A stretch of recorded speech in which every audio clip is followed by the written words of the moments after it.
بیچ دی ہے. اسے پتا ہے کہ میری شادی تو ہو جائے گی لیکن میرے باپ 3 بہنیں ہیں, میرا باپ اس کے لیے کیا کرے گا.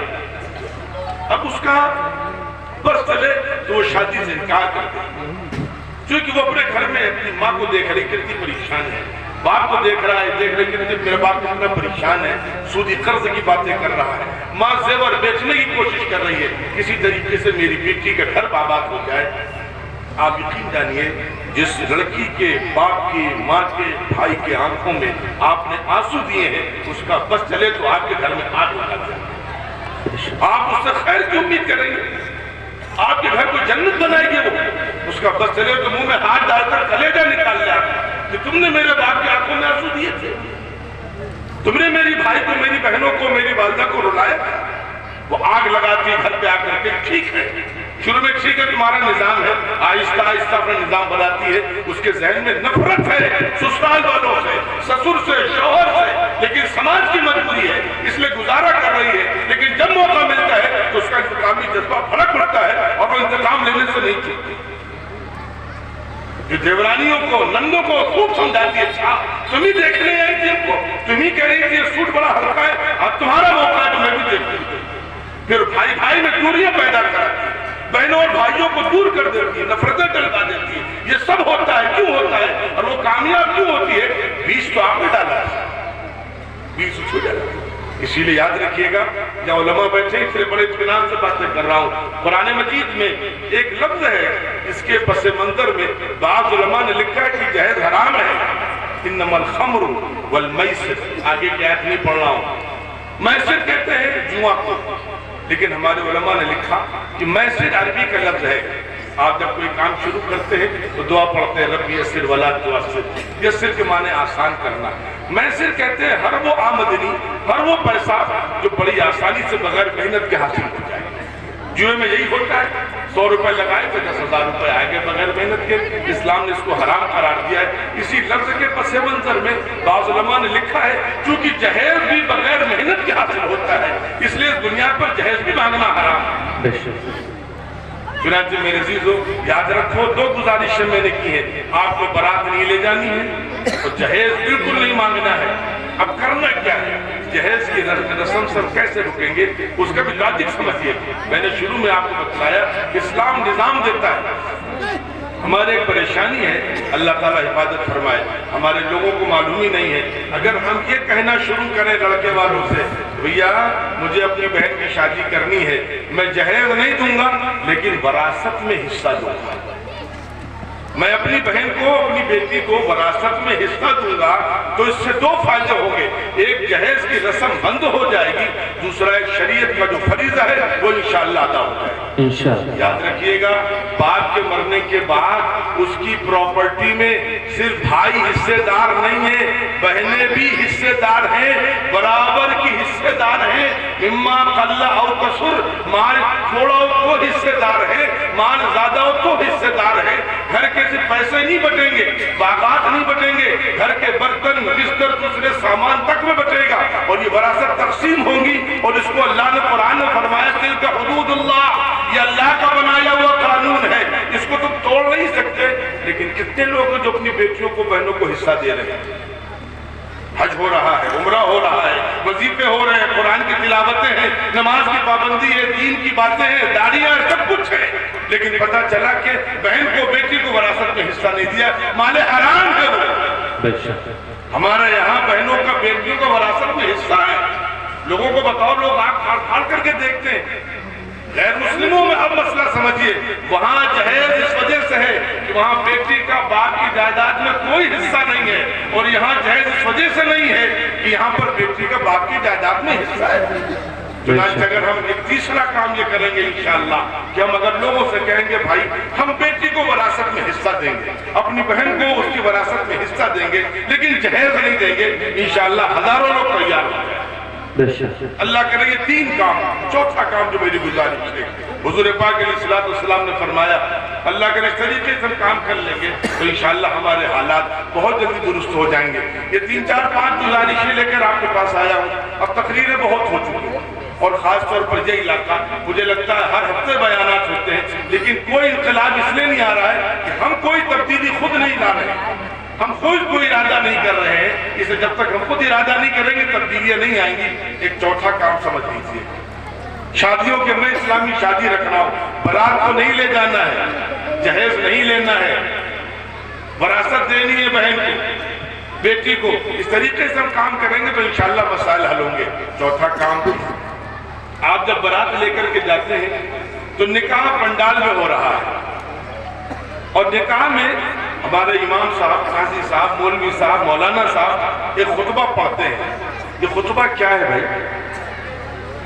کبھی تو کوئی موقع ایسا ہے کہ آپ خطبے کا مفہوم سنیں؟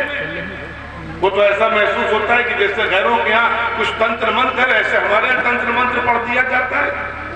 اس لیے میرے عزیزو یاد رکھیے، دنیا میں کوئی قوم ترقی نہیں کرتی۔ میں آپ سے ایک اور مزید گزارش کر رہا ہوں اسلامی شادی کے حوالے سے، طے کریں کہ حضور پاک علیہ السلام نے صاف صاف فرمایا، یہ صاف ارشادات ہیں آپ صلی اللہ علیہ وسلم کے، اعلنوا هذا النکاح وجعلوا فی المساجد، نکاح کا اعلان کیا کرو، نکاح کو مسجدوں میں کیا کرو۔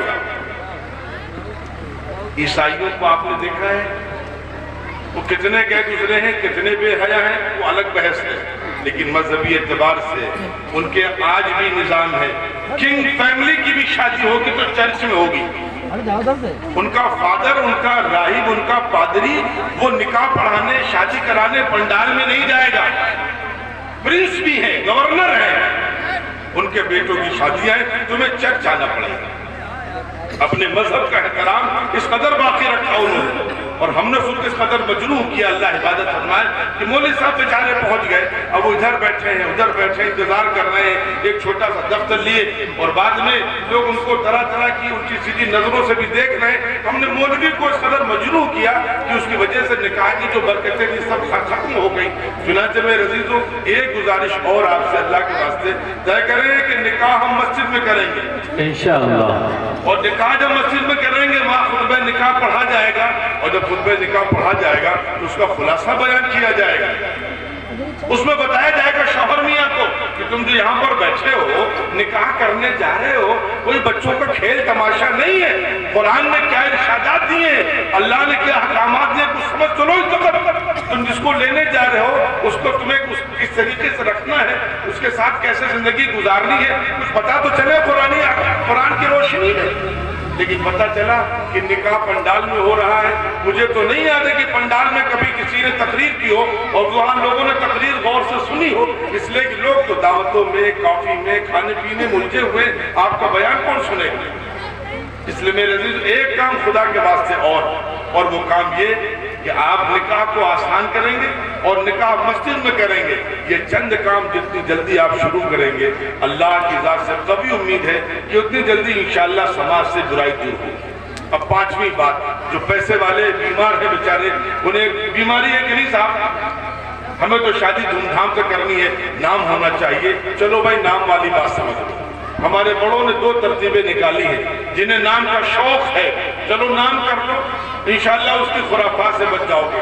کیرل کے علاقے میں ابھی آپ نے لولو مال لکھنؤ میں کھلا ہے، یوسف صاحب ماشاءاللہ سے ہیں، وہ ارب پتی کھرب پتی آدمی ہیں، کیرل کے رہنے والے ہیں، دبئی میں، امریکہ میں، یورپ میں، نہ جانے کہاں کہاں ان کے مالز ہیں اور گوشت کی فیکٹریاں ہیں، بڑا کاروبار ہے۔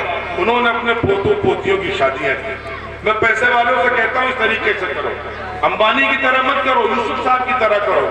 انہوں نے پیسے والے آدمی تھے، 10-20 لوگوں کی ایک ٹیم بنائی، اور ایک ٹیم بنا کر کے انہوں نے کہا جس ضلع میں ان کے گھر تھا اور جہاں ان کے پوتے پوتیوں کی شادی ہونی تھی، کہا کہ بھائی پتہ کرو اس ضلع میں کتنی بچیاں ہیں جو یتیم ہیں اور کتنے بچے ہیں جو پریشان ہیں، کمزور ہیں، ان کی شادیاں ہم کریں گے۔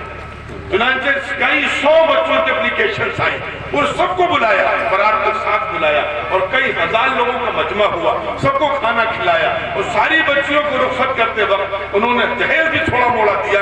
اگر آپ شہرت کے ہی بھوکے ہیں تو ایسا کریں، اگر اللہ نے آپ کو نوازا ہے، آپ یوسف بھائی نہیں بن سکتے، لولو مال کے مالک نہیں بن سکتے، تو آپ دور پور کے علاقے میں طے کریں کہ بھائی اس علاقے کی 10 غریب بچیوں کی شادیاں میں اپنے بچے کی شادی میں کروں گا، ان کا خرچ میں برداشت کروں گا، ان کی برات آئے گی، ان کو جہیز دوں گا، انشاءاللہ اس سے زیادہ شہرت ملے گی اور اس سے زیادہ ثواب بھی ملے گا۔ اور یہ بھی نہیں کر سکتے تو یہ کریں خدا کی بات سے کہ آپ ایک جو پیسہ چاہے کر لیں، لڑکی والے کو اتنا پیسہ خرچ کرنا ہے، لڑکے والے اتنا خرچ کرنا ہے۔ ابھی پتا چلا کل پرسوں ندوے میں ایک میٹنگ تھی، ندوے کے بڑے استاد نے بتایا کرناٹکا میں ایک شادی تھی اور وہاں سے آئے تھے ندوے کسی بڑے استاد کو بلانے کے لیے کہ آپ میرے بچے کا نکاح پڑھائیں۔ انہوں نے باتوں باتوں میں پوچھا کہ 50 لاکھ روپے ہم نے ایک طے کیا کہ 50 لاکھ ہم شادی میں خرچ کریں گے۔